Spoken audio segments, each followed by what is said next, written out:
everyone. My name is Savannah Purdy. I am an admission counselor here at UNC Asheville, and I get to host our last Q&A with UNCA today. This one is going to be with our Office of Academic Accessibility.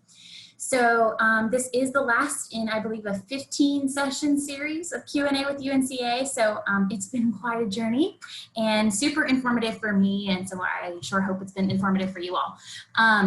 All of our previous sessions, all of our previous Q&As are linked on our website. I believe that Nate is going to drop that link directly in the chat so that if you want to go back and look at housing or dining, health and counseling, athletics, all kinds of Q&A subjects are there for you to peruse at your leisure. So I will go ahead and introduce Katie.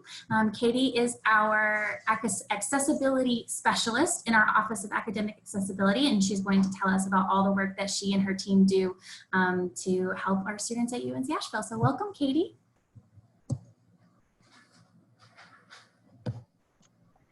Thank you. Start my video. Okay. Can yes, you see me? Yes, you came with a blazer. Okay. I love it. Great. Yes, thank you. Hi, everybody. Welcome. I'm Katie Smith. I work in the Office of Academic Accessibility. As Savannah said, I am an accessibility specialist. We are a two-person office. Our director, Carolyn, could not be with us this afternoon, but both of us are just so excited that you're planning to join us at UNCA in the fall. Hope you're having a great summer, and we're so excited that you're going to be joining us. But I know you have some questions about accessibility, and I'll kind of ask Savannah to keep an eye on the question chat so I don't get distracted.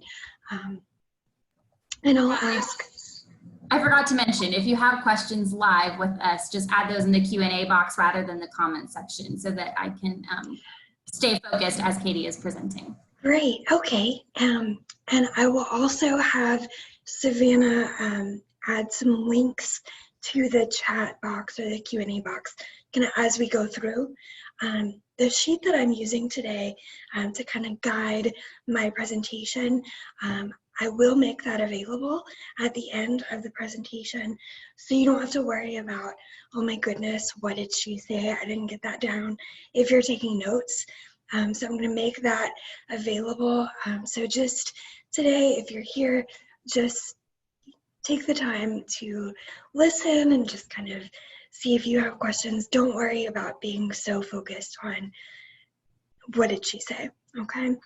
If you have questions, just submit them and we'll address those as we can. All right, so I'll go ahead and get started. Like I said, my name is Katie, and our director is Carolyn Ogburn. Like I said, it's a two-person office. We are the Office of Academic Accessibility. So the Office of Academic Accessibility works with students with disabilities to provide equal access in regards to the academic and residential environments. Our office works with roughly 10% of the campus population, but as we will discuss this afternoon, there may be more than 10% of our students with disabilities on campus, but it's likely that only 10% choose to disclose and seek accommodations.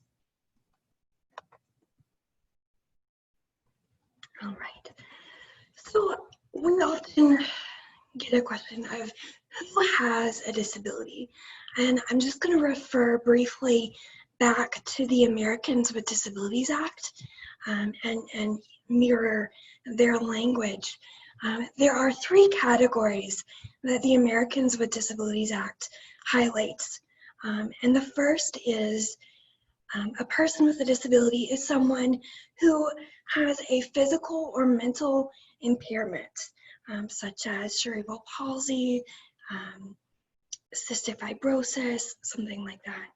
The second is a person is a person with a disability if a major life activity is substantially limited. So a major life activity would be walking, breathing, speaking. So in 2008, as some of you may know, the ADA was expanded to include thinking and concentrating as major life activities. All right, and then the third kind of definition of who is a person with a disability is someone who has been, quote, regarded as having a disability or has a history of disability or accommodations, okay? So, are we doing all right so far? Good, okay, thank you. All right, so where we are currently, we're working virtually, as some of you may be.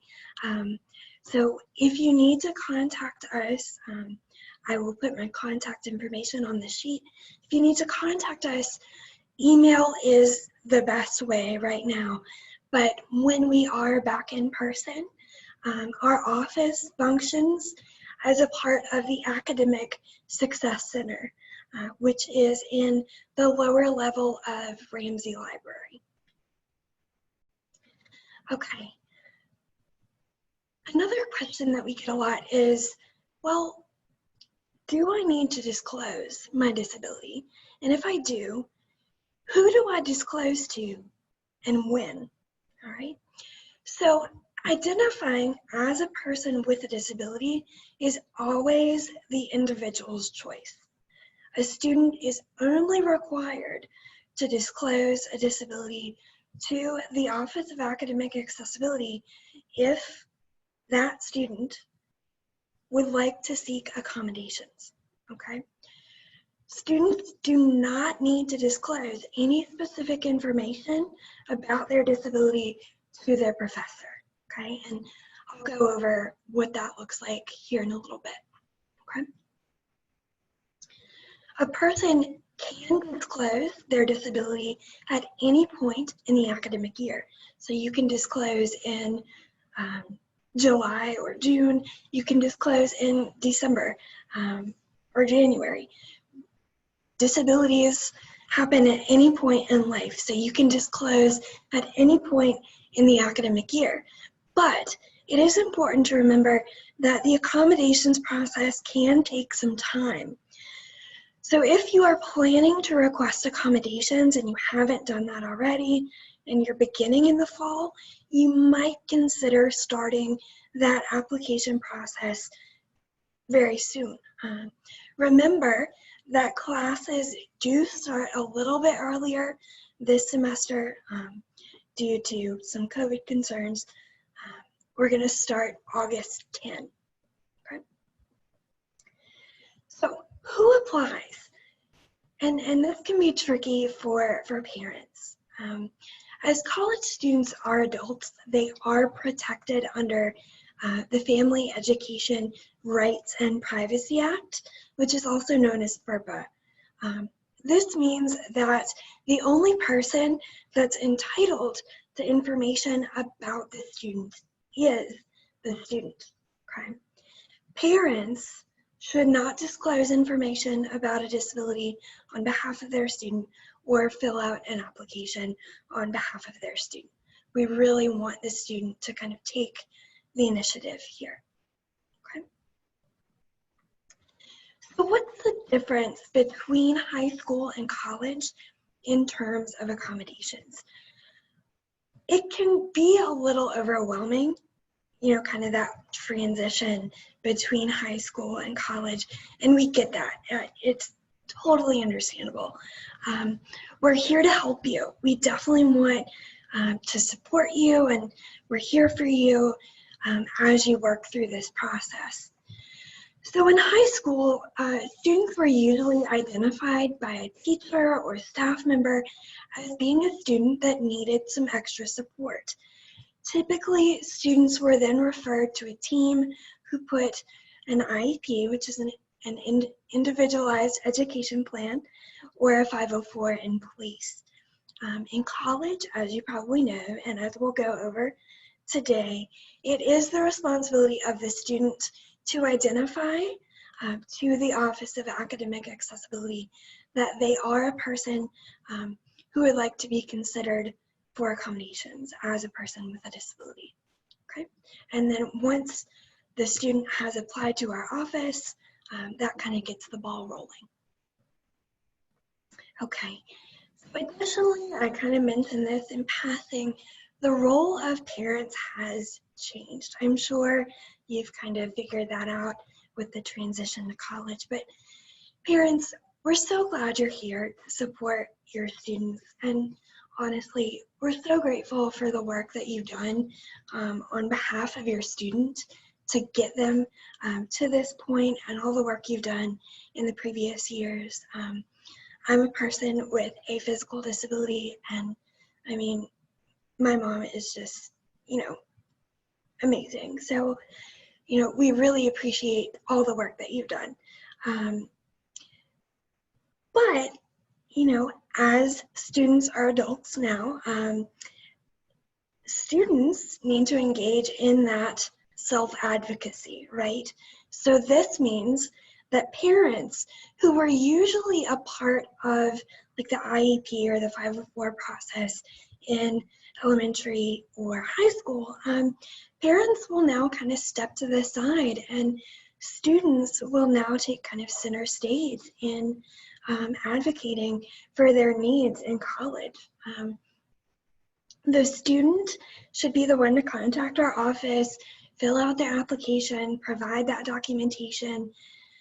And listen, we understand that college is a really nerve-wracking experience, especially for parents, because you're sending your child off to a brand new place, but it's a great place, environment for students to really start practicing their own self-advocacy skills that they will continue on throughout their lives as people with disabilities. So the analogy that I use, and guys, I know this might be cheesy, but like, just bear with me. The analogy that I use is that of a football player. So when a student with a disability comes to college, they are the football player, right? They're the ones that are going to run the field, do the tackles and the touchdowns and all that stuff. They're in charge, right? The parents, the teachers are on the sidelines. They can act as coaches, right? Give that great emotional support and provide a lot of information about accommodations, but in the end, it's really up to the student to make those choices and engage in advocacy. Another analogy that I use, if you're not a sports person, I'm not really a sports person, sorry you guys, is that of Say Yes to the Dress. Does anybody watch that still, ever? If you don't, it's okay, just let me live in my little I'm with you, Katie. Okay, Savannah's with me. All right, cool. So on Say Yes to the Dress, a lot of times you have a bride that they want a particular dress, right? And the mom's trying to sway them to a particular dress or away from their dream dress. But in the end, it's the bride's decision, regardless of what mom thinks or what grandma thinks. And that's really, as cheesy as the analogy is, it's really up to the student to make the choice of how they want to proceed as students, as people with disabilities, okay? I hope that makes sense. All right. So, like I said, students really, you guys are in charge. If you have a concern about a class, about a professor, about something that's going on, you take the initiative, you contact the professor, contact our office, whatever it is. If you're a student that has concerns about expressive communication, or expressive communication is part of the disability, our office is happy to work with you to ensure access. Okay. All right, so let's talk a little bit about the application process and what that looks like. The application process really begins by deciding that you want to pursue accommodations in the higher education setting. If you do, you'll need to fill out an application with our office. And at this point, I'm going to ask Savannah if she will put the link to a YouTube video in the chat. That YouTube video is just me walking you through step by step that application. I know by the end of the day, you're going to be sick of hearing my voice, and then you're going to open up that video and it's going to be me again, and you're going to be like, oh, Katie, quit. But it's a video. It'll kind of walk you through what you need to do. Super helpful, Katie. Oh, well, thanks. You're very good at explaining and walking through the process. Well, I try. I hope it's helpful. So Savannah, I'll put that in the box. So you'll notice on the application process, it will ask for documentation to support that application. Okay. We often look at how a student is affected by their disability, and this is what's known as functional impact, and the way that a provider, a doctor, medical doctor, nurse practitioner, counselor has assessed or observed that particular need. And so we also look for what accommodations might help. So if the medical provider or the student doesn't know what accommodations might help, that's okay. That's where our office comes in. We're happy to work with you to kind of have an individual conversation and figure out what might help you based on what's been difficult in the past. But what we look for from the provider is really how the student is impacted by the disability or the condition.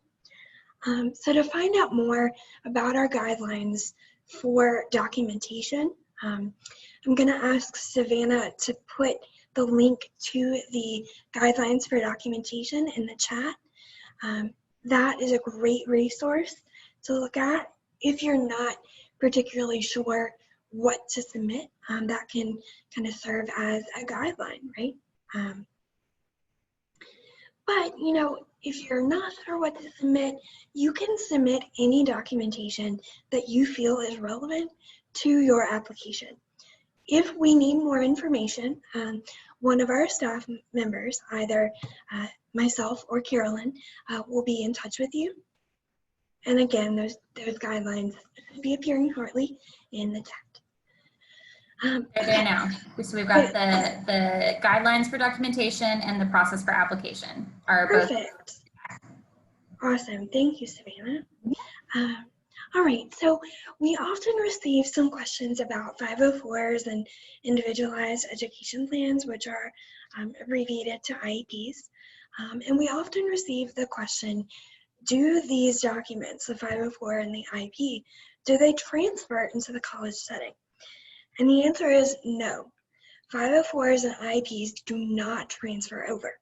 There are no IEPs in college, okay? The barriers that a student may deal with may be similar to a barrier in high school, and the accommodation for that barrier may be similar to what it was in high school, but the IEP of the 504 does not follow the student. So that may be contradictory to information you received maybe from a case manager or guidance counselor, but IEPs, 504s do not automatically transfer over. They do not transfer over at all, okay? The student will need to start afresh with our office. Now, some of you may be a little nervous because I just said that they don't transfer over, and they don't.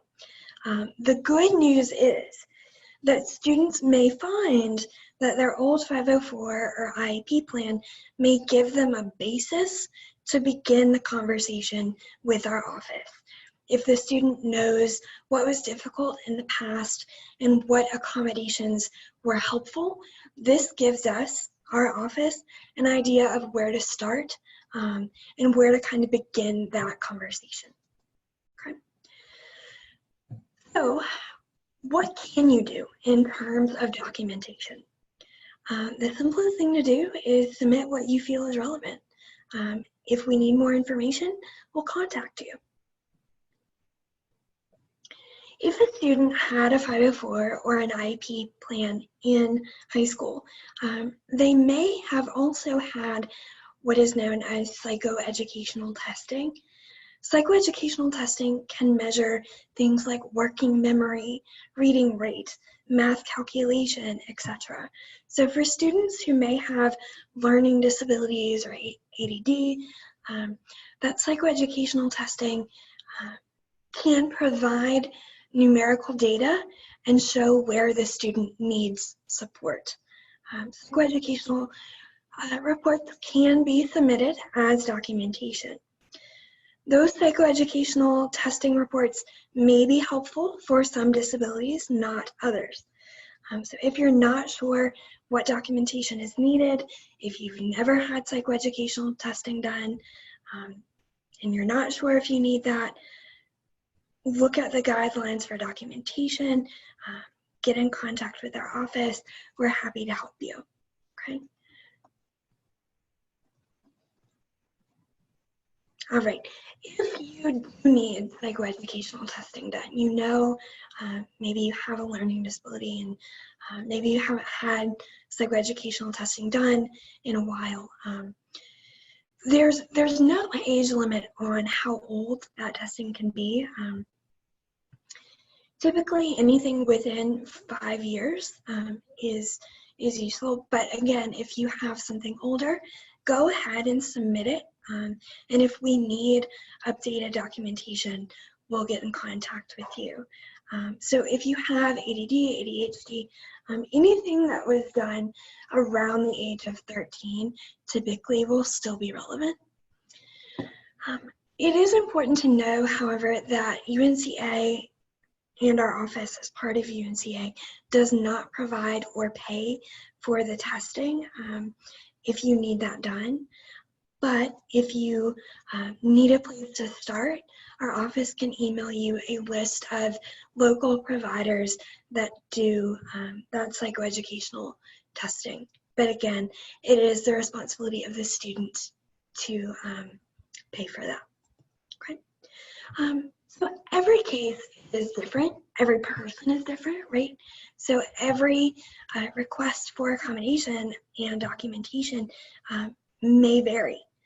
So everything is individual. These are just kind of general answers. All right. So students, I know a lot of that information might have interested your parents more than you, right?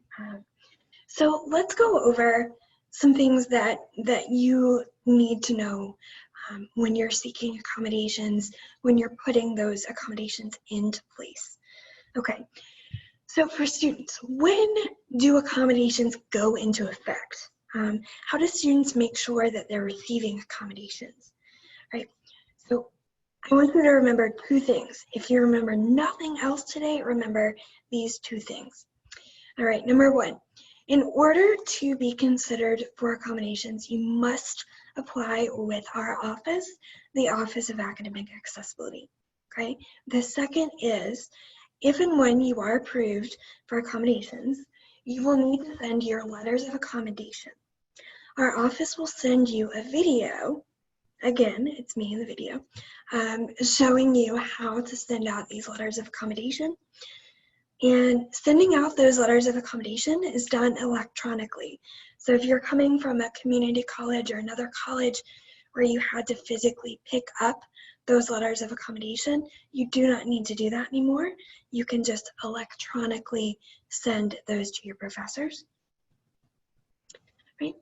After you send those letters, you must meet with each professor and discuss how to put your accommodations into place, right?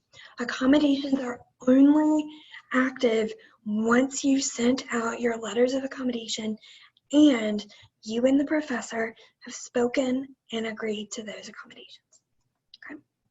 For example, if I'm approved for accommodations on the first day of class, which is August 10th, but I don't send out my letters and I don't speak with my professor until November, I don't have accommodations until November. Okay? Accommodations are not retroactive, which means that those accommodations are not going to apply to any assignments that I completed prior to putting those accommodations into place. So if I took my Biology 102 midterm and I failed it, but then I remember, hey, I had extended test time. And I go and I send my letter and I speak with my professor. I do not get to retake that Bio 102 midterm. Okay? Accommodations only start when you've sent out the letter and when you've spoken with your professor. So anything before that is not applicable to accommodations. All right. So if you're thinking about, I need to apply for accommodations, also remember that if you want those accommodations to apply for the whole semester, you do need to send out your letters of accommodation within the first few days of class. Okay? All right. Sometimes we have students that come to us in a little bit of a panic and they say, well, I was approved for accommodations, but I talked to my professor and they said they didn't get my letter. If that happens, first, check and make sure you've sent out your letters, right? You will need to take some action. You will need to click some buttons so they don't go out automatically. The second thing is, remember, it may take some time for those letters to move from our electronic processing system to the professor's inbox. So it may take 24 hours. And sometimes, technology is just technology. And sometimes you need to come to us and you need to say, hey, I'm pretty sure I sent my letters, but my professor said he didn't get them. And we're happy to kind of dig around and see what's going on for you if you just let us know, okay? All right, so another question students ask a lot is, I'm having a hard time getting my professor to sit down and meet with me about accommodations. If this happens and you're having a rough time meeting with the professor, let us know. Either Carolyn or myself are happy to kind of step in and help facilitate that meeting. Okay. Everybody okay so far? Okay, I know we're good. Okay. We're good, Katie. You are answering all of the questions. Awesome. I just remember that you can't, the students can't put the little thumbs up or the clap, and so thanks, Savannah. Okay, I too am learning how to Zoom, you guys. And you're probably like, oh my gosh, Katie, you're so old. Ugh. But all right, back to it. What if my professor asks a question that I'm really not comfortable answering? What if they ask me a question about my disability? And the cool thing is, in your letter of accommodation, the only thing that will be in that letter of accommodation is what accommodations you have requested, okay? So extended time, leave and return, separate setting, note-taking, right? The professor is not going to know what your specific disability is. So it's not going to say, wow, Katie has cerebral palsy. It's not going to give your diagnosis, okay? It's just going to give your accommodations. So if your professor starts kind of asking questions like, hey, what do you have? Or, you know, tell me more about that. You don't have to answer any questions you are not comfortable with. And I know sometimes it's difficult to, when you're speaking with a professor, you know, say, I'm not comfortable answering that. But all you have to do is say, hey, you know, I'm not comfortable answering that, or that's a great question. I don't know. Let me get back to you on that. And just don't get back to them. Just email us and say, hey, Professor so-and-so asked me a question and I was really uncomfortable and can you help? And that's where we step in and kind of talk to the professor about kind of boundaries of what can be asked and what should not be asked, right? So the only thing that you need to discuss with your professor is what's listed in the accommodations letter, okay?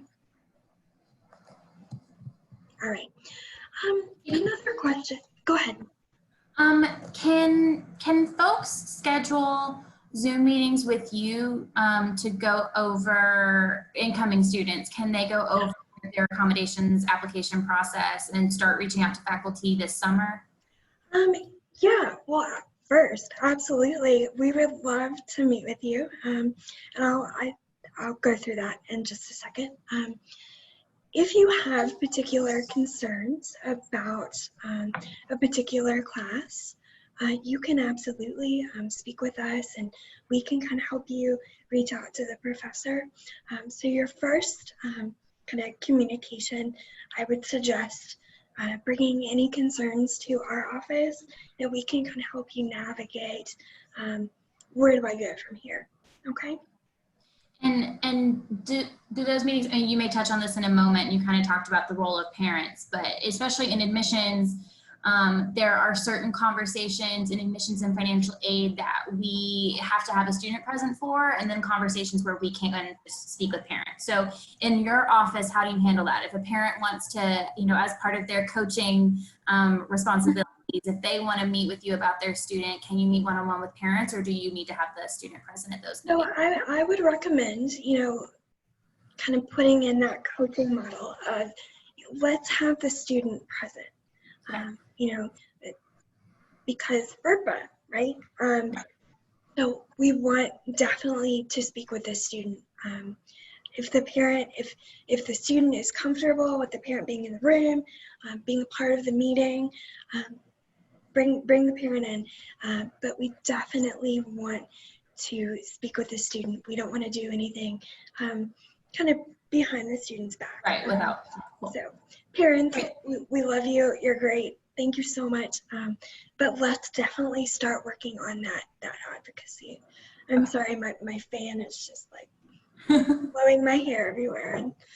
And I should not be touching my face because coronavirus. All right. Any other questions, Savannah? Nope, that took care of that one. Okay, thanks. All right. So let me kind of get back to my little sheet here. And again, I will share this kind of Q&A guide with you guys at the end. So if you have folks that weren't able to attend today, a student, a family member, whatever, you have that information if you need it. All right. So another question that we get a lot is, what if I'm uncomfortable because I don't want other people to think of me differently. I don't want other people to create a stigma around me being a person with a disability. And you guys, I get that. That is totally valid. Those feelings are very real and that, you know, they're valid. Like I said, I'm a person with a physical disability, and you know, when I went to college, my parents were like, well, you need to get a scooter. And I was just adamant, like one of those little mobility scooters. And I was just adamant, no, I don't want that. I don't need that. And I went to my orientation and it was kind of like an old college. I won't tell you which one it was because this is going on YouTube. It's being recorded. And I went to orientation and I just fell like full out on my face, like scraped up my elbow. And at that moment, I was like, oh my gosh, my parents were right. Like, I need help. And so, you know, that's a personal story, but my point in sharing that with you is there is no shame in asking for what you need, all right? If you need something, ask for it. You know, the worst anybody can say is no. But also, going back to kind of that peer stigma of people saying like, oh, it's special treatment. No, accommodations are not special treatment, okay? Accommodations are used to level the playing field, all right?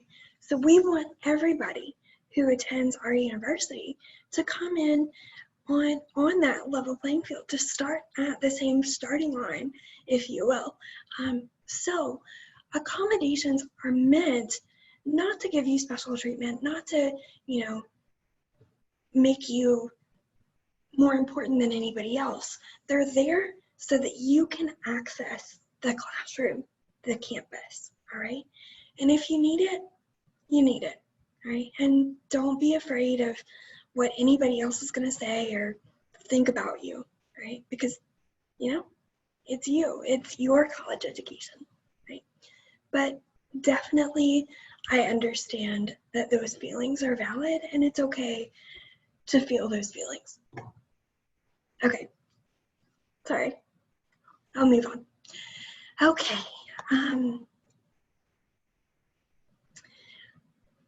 all right, I'll come back to this in a few minutes about specific accommodations if there are specific questions about particular accommodations that might differ from high school. So I'll go back to that in just a moment. Savannah, was there a question maybe? No, there wasn't a question that came up from that. I appreciate you sharing your story, and I think that also applies even if it's, whether it's accessibility or anything else that you might need at UNC Asheville. I'm always telling folks in my office, like, if you have questions about money, if you need help with your financial aid, ask. There is no, UNC Asheville is a very friendly campus and we have a lot of really wonderful staff. So there's no shame in asking for what you need. And we really encourage students to self-advocate for themselves and ask for what they need. So I'm glad that you brought that up.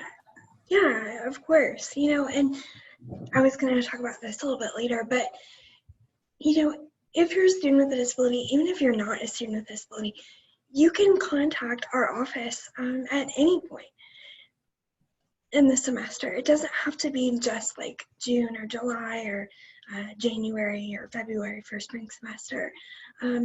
If you need help at any point in the semester, contact us. You know, we may not be the right office, but we can find the right person. We can find the right office. So we want you to be successful. And if we don't know the answer, we'll either find it or point you to the right person. So, you know, just don't be afraid to ask that question, to ask for what you need. Because again, the worst somebody can say is no, right? All right. We're not scary. No. And like, as you guys will learn, like, I'm one of those people that I try to make things as comfortable as possible. Like, I share a lot of experiences and kind of frame things in a very teacherly way. I used to teach, so I'm sorry if it like comes across as like I'm trying to teach you. I know that you're adults and awesome people. So we don't want to overstep, but we're definitely here to help you. Okay. All right. So a question that we get a lot from our students is, well, can't I just work with my professor? Like, do I need to go through your office? Like, it's a lot of paperwork. So why can't I just go through my professor and say, hey, can I have extended test time? And the answer is this: professors are really discouraged from providing accommodations without receiving notification from our office. And we do this to protect both the student and the instructor. So if a student works out an accommodation with the professor without going through our office, the professor is under no obligation to continue to provide that. So if I go to my professor and I say, hey, I need extended test time, I don't have accommodations, but like, can you just do this for me? And the professor says, yeah, sure. The professor does not have to continue to do that. So they might do that for exam number 1, but what about exam number 2, 3, 4, and the final, right? The professor is under no obligation to continue to provide those accommodations. However, with accommodations from our office that are verified through our office, the professor is legally obligated to provide those accommodations to the student, okay? And this also protects the professor from being accused of providing special or unfair treatment, okay? So I know it might seem easier to just go to your professor, but it's really in everybody's best interest to work through our office. And Kate, it's not in the chat right now, but I've had students ask before, students can come to you for accommodations. You've mentioned at any point throughout the semester or the year, they can come anytime during their time at UNC Asheville, correct? Oh yeah, of course. So if they maybe didn't have accommodations in high school, but they come into the college setting, and because of the different learning environments, things might be affecting them differently, and they might need to come in sophomore or junior year to disclose. Yeah. And get Yeah. Okay. You guys can disclose at any time. What we would ask for is for you to go through the application process and provide some documentation, whether that's the psychoeducational report, whether that's a letter from a doctor. The documentation may vary based on that disability, but again, those guidelines for documentation, look at those kind of lay out everything you need to know. And if you're not sure, submit what you have, and we'll work with you if we need more information, okay?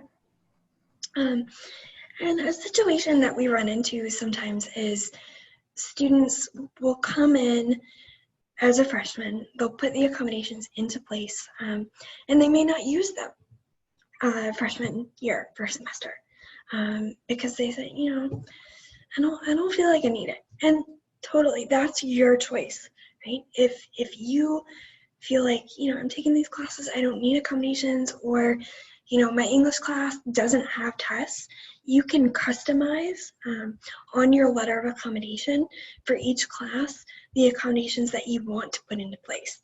So if you're taking an English class and you don't need extended test time because there are no tests in English, you don't have to request extended test time. However, you can go back in your letter of accommodation and add in accommodations that you chose earlier not to select to go to a particular course. Does that make sense? Okay. So my point in kind of deviating a little bit was, we might have students that come in freshman year and they don't use their accommodations until junior year. Once those accommodations are in place, they're in place. You can use them as much or as little as you want, right? With the exception, if accommodations are conditional, that means we're going to provide accommodations for a semester because we might still be waiting on updated documentation or updated psychoeducational information. We might do a conditional approval for a semester, so that will give you some time to get the documentation that you need. And if you don't follow through with what our office needs to make those accommodations permanent rather than conditional, that is a scenario where those accommodations would kind of go away. But for most cases, if an accommodation is a permanent accommodation, meaning it's not conditional, you can use those accommodations throughout your time here. And if you run into a situation where you need an accommodation that you didn't originally have, you're always welcome to come speak with us about putting a new accommodation into place.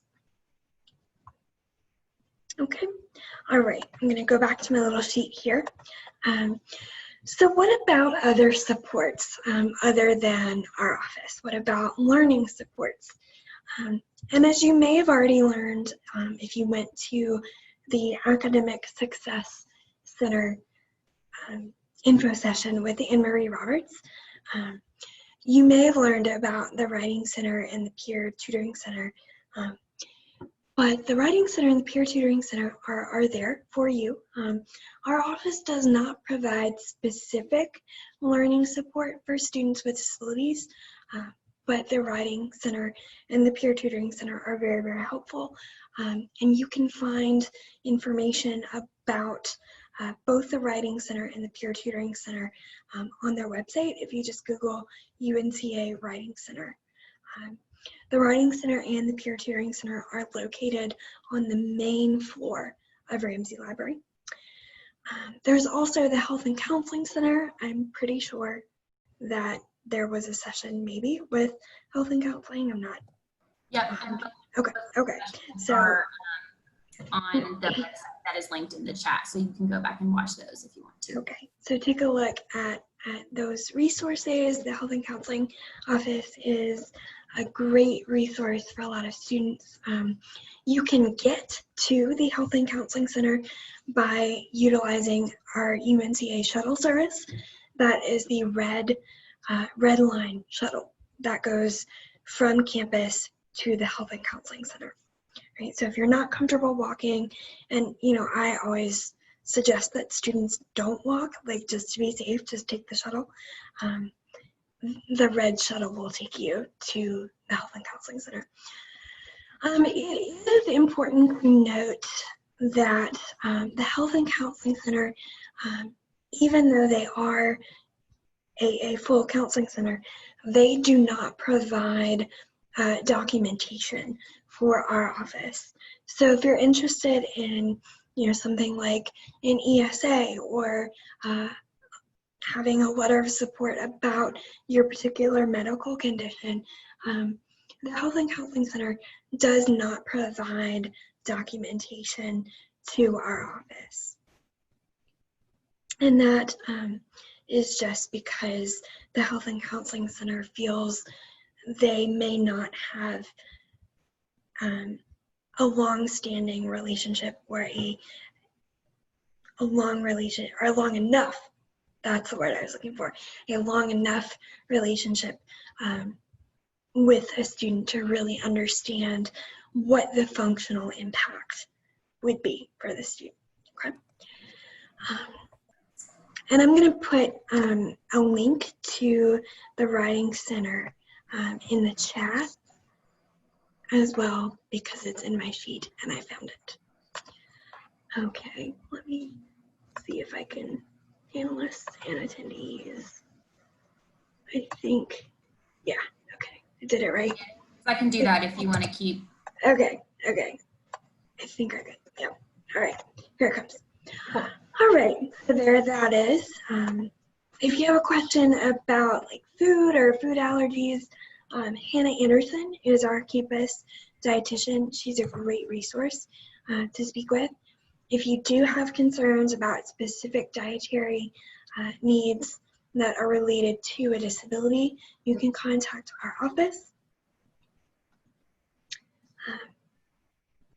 All right, and then just kind of the final thing that I wanted to mention is COVID, right?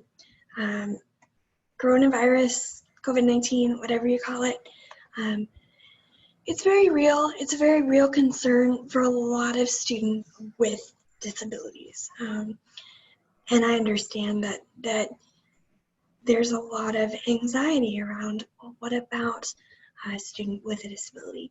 And our office does work closely with health and counseling and housing and all the offices on campus to make sure that the safety and health of our students, that is our foremost concern.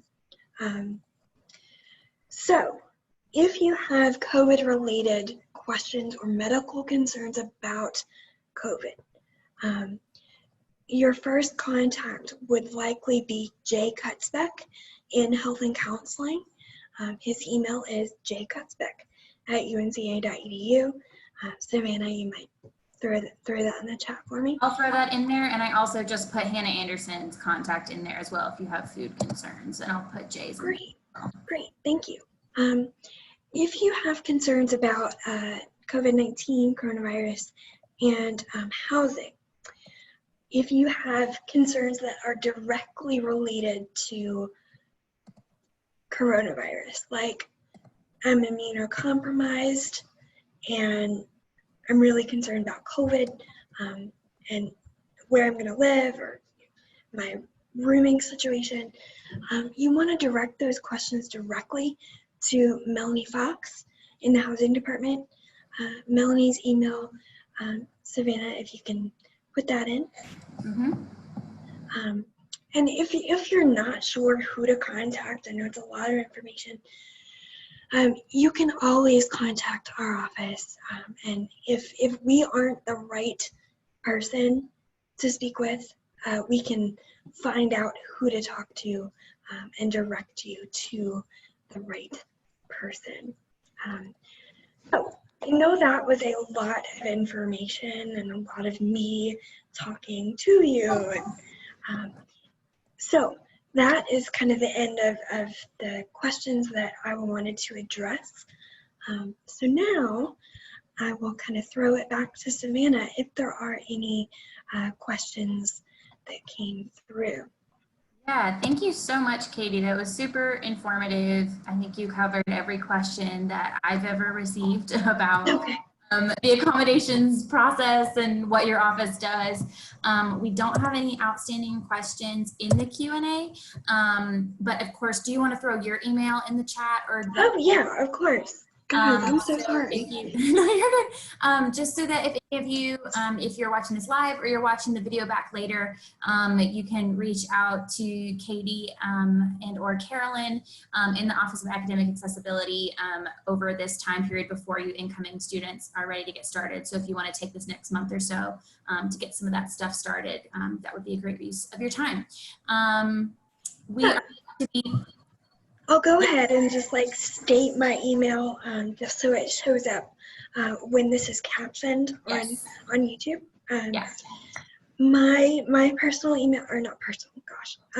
My UNCA email is K, as in kangaroo, K Smith, S-M-I-T-H, 31. There are a lot of K Smiths out there. So K Smith, 31 at unca.edu. Our general, just kind of office email that you can send general questions to is academic access at unca.edu. So again, that is academic access. So access is spelled ACCESS at unca.edu. And I am going to put that in the chat for you guys. Awesome. Great, thank you. And as you mentioned, we are going to close caption this video when we put it on YouTube and link it on our page. So if you need to refer back to it at any point, you can do that. And then did you want to link your presentation document? Yeah. Okay. I tried to make it read only. I hope I did it right. So if you end up with a weird link, just email me and be like, yeah, this isn't right. Cool. I think, Savannah, you have editing access. So I think you should see any new edits that I put in there during the presentation. So I think, There it goes. Okay, cool. yeah. Yeah, so if anyone needs to refer back to any of this information, again, don't hesitate to advocate for yourself, ask for what you need, and we just can't wait to see you on campus very soon. So excited. So take good care of yourselves, and thanks for joining us today. Have a good one. Thanks, you guys. Katie.